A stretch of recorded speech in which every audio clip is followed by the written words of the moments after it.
What a week it's been! History's been made, the nightmare is finally over, and now the rebuilding can start. So far, so good.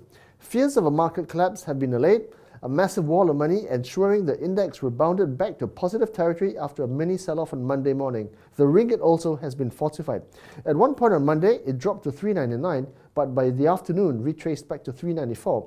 Clearly, the Mahathir effect and the Council of Elders have been working their magic behind the scenes to contain any potential fallout. Speaking of which, why this five in particular?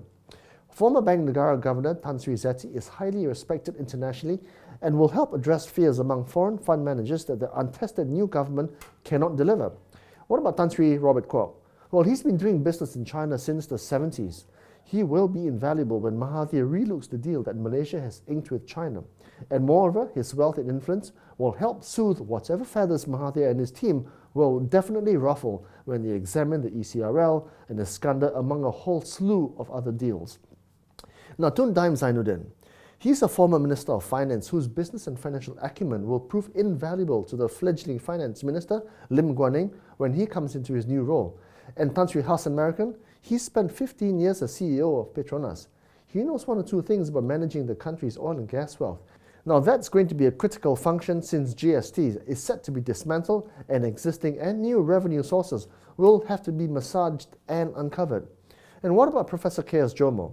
Well, Professor Jomo is a respected economist who has spent time in the UN overseeing economic and social development. He too will be critical in helping to ensure that no one gets left behind as the country is revamped.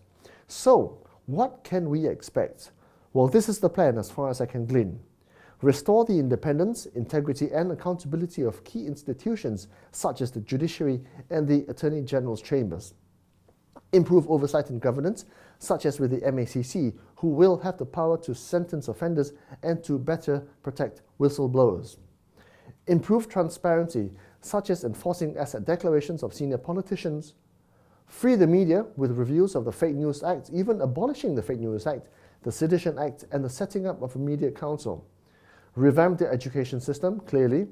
Fully investigate and prosecute any offenders involved with 1MDB, including MO1, aka former Prime Minister Dato Sri Najib, and improve the country's finances while easing cost burdens on ordinary Malaysians, which will include shrinking the cabinet and abolishing GST. And on that last point of abolishing the GST, it is unfortunate that this is an election promise that Mahathir must now keep, because it's been good for Malaysia in terms of widening the country's revenue base. You see, many Malaysians never paid a cent of tax until GST came about, although, as Credit Suisse's Steve Hager points out, it proved invaluable in switching Malaysians on to how much things really cost and how much UMNO was costing the people.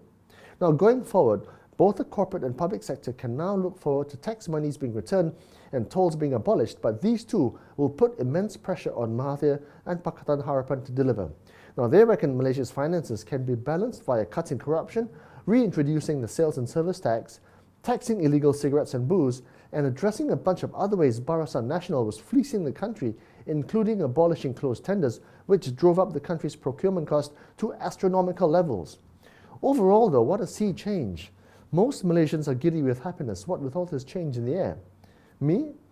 Well, I'm too cynical to say yay yet, because after all, Mahathir was the one who set the UMNO bandwagon rolling when he dismantled the country's checks and balances way back when he was Prime Minister number 5.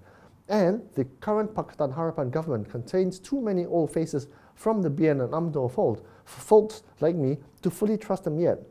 And then there are the frogs who are jumping onto the bandwagon. Still, glass half full. One has to welcome change in whatever form it comes, and if it's in the shape of Mahathir, Daim, Mat Sabu and Guan Eng, well then, so be it. Over to you then, Pakatan Harapan. We're all hoping you come through. Just saying. Times they are changing.